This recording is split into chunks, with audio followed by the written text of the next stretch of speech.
Bienvenue sur Top Invest, la chaîne des top d'investissement. Ici, on parle essentiellement d'entreprises de qualité. Avons-nous une opportunité d'investissement sur McDonald's? C'est la question à laquelle on va essayer de répondre. En réalité, on va commenter les résultats financiers ici du premier trimestre de la compagnie. Donc, on va essayer de voir qu'est-ce qui s'est passé entre-temps, parce qu'on a déjà eu à parler de cette compagnie il y a quelques temps. Donc, si vous tapez ici McDonald's, donc comme ça, donc McDonald's, vous allez vous rendre compte qu'on a parlé de la compagnie plusieurs fois.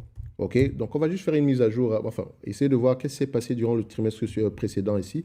Et est-ce qu'on reste toujours sur la même tendance ici que cette dernière vidéo aussi? Il me semble également que j'avais partagé une note d'analyse ici avec vous, je pense bien sur cette vidéo-ci, si je ne me trompe pas, exactement, sur cette vidéo-ci, on avait partagé une note d'analyse, exactement. Donc, il y a 5 mois, on avait partagé une note d'analyse, vous avez vu que ça se passe comme prévu. Donc, on dit ici qu'il est fort probable que cette tendance se poursuive à court terme. La direction semble vouloir maintenir sa proposition de valeur, ce qui ne veut pas, donc, qui veut dire ici que, voilà, je pense qu'ils ont augmenté le prix. On avait ici quelque chose dans l'augmentation des prix ici, la diversification ici des menus, etc. Donc, c'est ce qui ressortait cette période aussi quand on avait lu les rapports financiers pour la dernière fois. Donc, vous savez que c'est ce genre d'éléments-ci. Donc, les notes d'analyse ici sont basées sur la lecture des rapports financiers et l'écoute des conférences call. Donc, c'est quelque chose qu'il faut mettre à jour généralement, parce que je l'ai toujours dit que investir à long terme, c'est une succession d'événements à court terme. Donc, il faut déjà voir à peu près ce que l'entreprise produit trimestre après trimestre. D'accord? Il ne suffit juste pas d'acheter l'entreprise et aller se coucher. Non, non, non, pas du tout. D'accord? Donc, vous pouvez aller revoir cette notice pour ceux qui sont abonnés au service de la Top Newsletter. Je pense que vous y avez accès. Et pour ceux qui ne sont pas encore abonnés, le lien est dans la description de la vidéo. Donc, vous allez retrouver ici également le service Top Premium. Le lien est également dans la description de la vidéo. Donc, on revient ici la, sur ce qui s'est passé sur le trimestre ici de McDonald's. OK? Donc, on va aller rapidement. Si je prends ici un raccourci en prenant en considération ces éléments-ci, d'accord? C'est-à-dire que, voilà, ça ne veut pas dire que pour quelqu'un qui posséderait du McDo, il doit se limiter à un article ici. Non, pas du tout. C'est juste pour gagner du temps. Donc, McDonald's a dépassé les attentes au premier trimestre grâce à la hausse des prix et de ses menus et du nombre, enfin, excusez-moi, grâce à la hausse des prix de ses menus et du nombre de visiteurs dans ses restaurants, dans un environnement, et attention, comme je l'ai toujours dit ici, quand on parle de restaurants, quand on parle de magasins, quand une entreprise ici a des magasins, des restaurants, il faut toujours regarder le same store sale. D'accord? Donc, c'est très important. Si vous ne savez pas c'est quoi, je vous laisse aller regarder ça ici. Donc, comment ça s'écrit? Donc, c'est simple. Same store sale. C'est une métrique très importante pour tous ceux qui sont dans le commerce au détail. Très important. OK? Donc, dans un environnement opérationnel difficile, la demande des clients pour la marque McDonald's reste forte, a commenté le directeur général de l'entreprise, Chris machin, machin, machin. Donc, les ventes dites comparables, l'indicateur de référence dans le secteur, donc c'est ce qu'on appelle également les ventes comparables, donc les ventes dites comparables, donc le same store sale, donc qui exclut les variations de change, enfin, excusez-moi, c'est pas ce qu'on appelle les ventes dites comparables ici, qui excluent les variations ici de change et n'inclut que les magasins ouverts depuis au moins 13 mois. OK, donc c'est ça. Donc, on grimpé de 12,6%. Donc, on dit ici que le same store sale a grimpé de 12,6%. C'est-à-dire que les magasins ouverts à la même période, ce qui est au moins 13 mois, d'accord, ouverts à la même période, la période précédente ici, par rapport à ce qu'on a aujourd'hui, on a une croissance de plus 12,6%. C'est une bonne chose. Donc, les magasins sont de plus en plus, entre parenthèses, ces magasins-là sont de plus en plus fréquentés ou bien ces magasins-là rapportent plus d'argent. Techniquement, c'est rapporter plus d'argent en fait. D'accord? Donc, ça dit que si un magasin avait 1 million de dollars de chiffre d'affaires en 2022, au premier trimestre, aujourd'hui, il est à peu près 1 million de dollars plus 12,6%. D'accord? Donc, 12,6% de plus. C'est une bonne chose. Donc, entre-temps, n'oubliez pas qu'ils ont également ouvert de nouveaux magasins, des choses comme ça. Donc également, c'est une métrique qu'il faut prendre en considération chaque trimestre, OK? Parce qu'il y a des magasins qui ont été ouverts, par exemple, au deuxième trimestre 2022, qui vont être comptabilisés à partir, enfin, je ne dis pas que les magasins ne comptent pas présentement, mais dans la métrique du same store sale ou bien également des ventes dites comparables, OK? Donc, aux États-Unis, les ventes ont profité, selon McDonald's, de la campagne promotionnelle efficace mettant en avant les produits les plus vendus ainsi que de la hausse continue des ventes en ligne et en livraison. En dehors des États-Unis, les ventes se sont surtout bien retenues, sont surtout bien tenues en Australie, au Canada, en France, en Allemagne, au Royaume-Uni et au Japon. Même si le groupe a un peu augmenté ses prix, ces tarifs restent moins élevés que ceux d'autres chaînes similaires.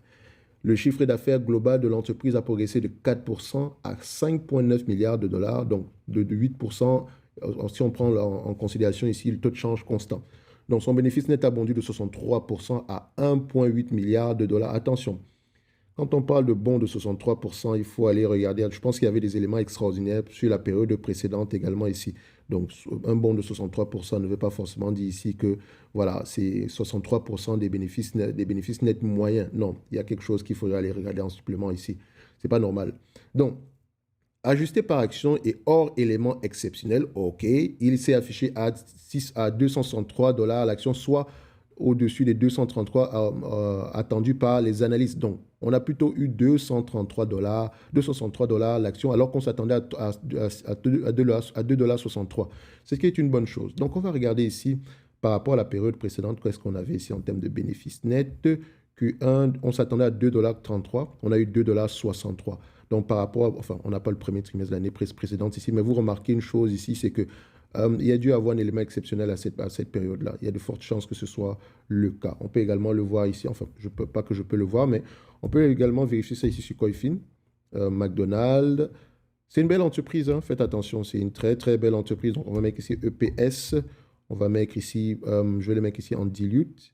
Ça donne quoi en EPS? Donc, on va les mettre ici trimestriellement et on met ça en histogramme. On ferme ces deux éléments-ci. On dézoome un tout petit peu sur 3 ans. Oui, ça c'est donc on a eu 2,63, n'est-ce pas? Donc à la même période ici, ça veut dire qu'en janvier, à peu près, ouais, c'est ça, mars 2022, on était à 1,48 ici. Il y a dû avoir un élément exceptionnel ici. Net income ici, normalize net income ici. Je mets ça ici, EPS en normalisé. Excusez-moi, quand j'ai quelque chose en tête, ça me dérange toujours de ne pas avoir cette voie-là. Si je dézoome un tout petit peu ça ici, normalize, dilute, non, ça c'est annuellement, je les mets comme ça. OK. Donc, si on les normalise ici, je pense que normaliser, en prenant en considération l'ajustement ici exceptionnel, on est peut-être à 1,78, ce qui est toujours assez élevé par rapport, enfin, quand je dis assez élevé, le bon par rapport à la période précédente est toujours assez intéressant. Donc, parce que si on prend 1,63 ici et qu'on a 2,63 en date d'aujourd'hui, excusez-moi, et qu'on a eu un 63% de plus que la période précédente, ça veut dire qu'on divise par 1,63 ici, ça nous donne à peu près, la période précédente était à peu près à 2,61. Donc, on n'est pas loin de ça. OK, parfait. Donc, c'est assez intéressant, mais quand on dézoome un tout petit peu ici, on voit que c'est mars 2022, mars 2021. Donc, vous voyez qu'en mars 2021, on avait quelque chose en tous les 2 $. Donc, il y a eu un élément exceptionnel ici qui a impacté cette entreprise ici, à ce niveau-là. OK? Donc, il ne faut pas juste voir le 63% et dire que, ah ouais, 63%, non. Je pense qu'on est revenu à peu près à une certaine moyenne. Donc, il faut comparer par rapport à ce qu'on a eu en 2021, peut-être, d'accord? Mais ça reste assez intéressant. Vous voyez que trimestre après trimestre, d'accord, les bénéfices nets sont de plus en plus croissants. Voilà ce qu'on aime sur les entreprises. C'est ce qu'on recherche. D'accord? C'est ce qui permet à l'actionnaire d'être riche. D'accord? C'est-à-dire acheter ce genre d'entité-ci à bon prix. D'accord? Donc faites attention parce que c'est la croissance du bénéfice net ici par action qui vous permettra ici de générer, entre parenthèses, de l'alpha. D'accord? Et alpha pour vous, ça peut être soit le dividende, le rendement de dividende, ou bien la performance ici du prix de l'action. OK? Donc, faites attention, c'est même ou bien un mix des deux, mais dans tous les cas de figure, les deux sont liés. Si vous recherchez des rendements de dividendes plus élevés à long terme, techniquement, il faut déjà acheter des entreprises à des prix assez intéressants et pas à n'importe quel prix.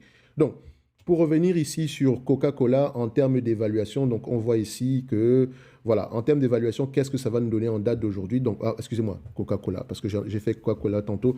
Donc, je revenais à McDonald's.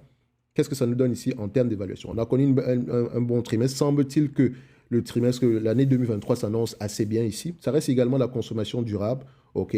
Donc, c'est le genre de choses qui va avoir tendance. En fait, consommation durable, si je ne me trompe pas. Donc, non, discrétionnaire. Mais ce genre de choses, les fast-foods ici ont tendance à bien se comporter, surtout en période, même en période difficile. Notamment parce que, voilà, en période difficile, les gens vont peut-être moins aller au restaurant, mais vu que le fast-food est assez abordable, entre parenthèses, bah, on va avoir tendance à le consommer plus. Et ici, il y a également il faut également prendre en considération que ce genre d'entreprise-là, elle devient de plus en plus efficiente, ok, notamment avec toutes les innovations technologiques qu'on a présentement. J'ai même vu tantôt qu'on testait des robots tantôt pour faire des pizzas, ce qui est possible. OK? Donc, imaginez le gain. Le robot, en réalité, ne prend pas de salaire. Un peu de maintenance, il peut travailler 24 sur 24. Donc, vous imaginez qu'on peut avoir une chaîne de pizza ici, ouverte 24 sur 24. OK? Sans toutefois augmenter les charges mensuelles, peut-être même en réduisant les charges mensuelles. Le robot n'est jamais malade, etc. Mais attention, je sais également qu'on va me dire que oui, mais on va perdre nos emplois, etc. Il faut toujours quelqu'un pour opérer ce robot-là, peut-être pour faire la maintenance, etc., pour vérifier. Donc, c'est-à-dire que l'employé va devoir à peu près monter un tout petit peu en grade, être un tout petit peu plus spécialisé. OK? Donc, il y a toujours du bon et du mauvais, d'accord? Donc, on revient ici. Sur McDonald's, qu'est-ce qu'on pense en date d'aujourd'hui? Voilà, vous me connaissez, vous savez que je ne veux pas trop changer d'avis par rapport à McDonald's. Donc en date d'aujourd'hui, je pense qu'on a toujours un prix assez, voilà, assez, c'est toujours assez correct pour moi. Il n'y a pas grand-chose d'exceptionnel ici. Si je prends en considération le fait que, bon, si je ne prends pas en considération la dette ici, admettons qu'on me reverse la totalité des 12,89 $ ici, vous allez remarquer que ça a augmenté par rapport à ce qu'on avait précédemment ici. Donc, on est de plus en plus optimiste ou bien on a de moins en moins d'actions. Il ne faut pas oublier cela. Donc, on s'attend à 2025 ici à peu près à 12,89 $ divisé par le prix actuel à 293 $ l'action. D'accord, 293,2. On a un rendement potentiel sur coût d'acquisition ici de près de 4,39%. Oui, évidemment, on a un dividende ici de 2%, etc. Mais voilà, si l'entreprise venait à vous distribuer la totalité des bénéfices nets de 2025, on n'ira pas plus loin que 4,39%, si ça se réalise, bien sûr. Évidemment, après 2025, on peut avoir une certaine croissance, etc. Mais en date d'aujourd'hui, vous comprenez que toujours vérifier, est-ce qu'il n'y a pas de meilleure alternative sur le marché par rapport à ce genre de compagnie dans la restauration rapide. OK? Donc, allez regarder à côté, à gauche, à droite, ou bien voilà, à vous de voir si votre argent est mieux dans ce genre d'entité-là. OK? Moi, je préfère rester sur les lignes de côté. OK? Mais ça reste une excellente entreprise qui se comporte très, très bien et qui use et qui montre clairement que son pricing power est utile, surtout en période difficile, surtout quand le prix des matières premières augmente ici. Elle peut augmenter le prix tout en gardant les volumes assez stables. OK? Donc, n'oubliez pas, ceci n'est pas la lecture des états financiers. D'accord? Donc, ici, on a pris un raccourci. Comme je l'ai dit, vous devez écouter le conference call, lire les états financiers ici pour avoir une idée générale. OK? Est-ce que c'est quelque chose que moi je vais faire personnellement? Non, parce que je ne possède pas du Coca-Cola et je n'ai pas l'intention d'en posséder dans les mois à venir. Donc, pour gagner du temps, je ne vais pas le lire. Mais vous, si vous aimez Coca-Cola en date d'aujourd'hui ou bien si vous possédez du Coca-Cola, enfin, excusez-moi, pourquoi je parle tout de Coca-Cola? Parce que j'ai fait une vidéo tantôt sur Coca-Cola. Oh, ça me dérange. Bref, McDonald's, vous comprenez ce que je veux dire, OK? Donc, si McDonald's vous intéresse en date d'aujourd'hui, dites-vous que, voilà, si vous êtes prêt à ne rien, si vous êtes prêt à avoir un prix qui ne change pas jusqu'en 2025, c'est peut-être intéressant pour vous ici aujourd'hui. Mais je pense que l'opportunité à ce prix-ci viendra après 2025. Donc, on pourra voir les fruits de ces efforts-là après 2025, OK? Mais maintenant, il y a beaucoup de choses qui peuvent changer. On ne sait jamais. On peut avoir ici, je ne sais pas, c'est une idée, je ne dis pas que ça va arriver, hein, attention. On peut avoir ici, je ne sais pas moi, une contamination dans un des restaurants ici, etc. Les restaurants vont peut-être fermer pendant 3 ou 4, pendant un mois ici. Ça peut impacter les bénéfices nets. Et on peut voir ici que l'action va dégringoler. On peut voir ici une action dégringoler. Ça peut arriver. C'est pour ça qu'il ne faut pas payer les entreprises à des prix exceptionnellement élevés. OK? C'est une belle entreprise, mais pas à n'importe quel prix. Je vous ai déjà parlé de cette entreprise ici, Chipotle. Très belle entité, avec une croissance très élevée qui se situe ici sur un big trend, à savoir ici tout ce qui est santé. OK? Donc, le fast-food ici, mais slash vraiment santé, etc. Donc, les produits frais, etc., bien travaillés. Mais bref, c'était l'histoire qui vendait. Mais voilà, il a suffi qu'il y ait à peu près 2 fois une contamination ici au E. coli des Suisses. Donc, vous avez vu, les magasins ont fermé, etc. Voilà, tout le monde donnait pour mort cette compagnie-ci. Pourtant, c'était peut-être enfin, c'était le bon moment pour en faire l'acquisition, tout simplement parce que ce sont des éléments, c'est temporaire. On a juste à arranger la chose ici, remettre à peu près, refaire à ce que les clients reviennent, parce que les clients oublient très, très vite. Vous oubliez, enfin, pas vous, on oublie très, très vite. D'accord? Vous voyez ici que certains ont payé à 48 fois les bénéfices. D'autres ont payé ici aux alentours par rapport aux bénéfices qui ont été impactés techniquement. Si on revient à peu près à ce qu'on avait ici, 15 $ divisé par le prix qui est actuel. Ici, on avait ceux-ci ont payé à peu près, disons, 20 fois les bénéfices par là potentiels parce qu'il faudrait prendre en considération une certaine croissance. Mais dans tous les cas de figure, même ceux qui ont payé à 50 fois les bénéfices, en réalité, quand vous regardez bien, tout le monde a gagné. D'accord? Celui qui a payé ici, celui qui a payé là, tout le monde a gagné. Mais il est toujours facile de le voir comme ça après plusieurs années. OK? Après plusieurs années, parce qu'entre-temps, qu'est-ce qui a changé? On a peut-être amélioré les processus, les process ici. On a peut-être pris un PDG qui a augmenté, a amélioré le menu, des choses comme ça. On est devenu plus efficient. Donc, ce sont des éléments que vous voyez après coup.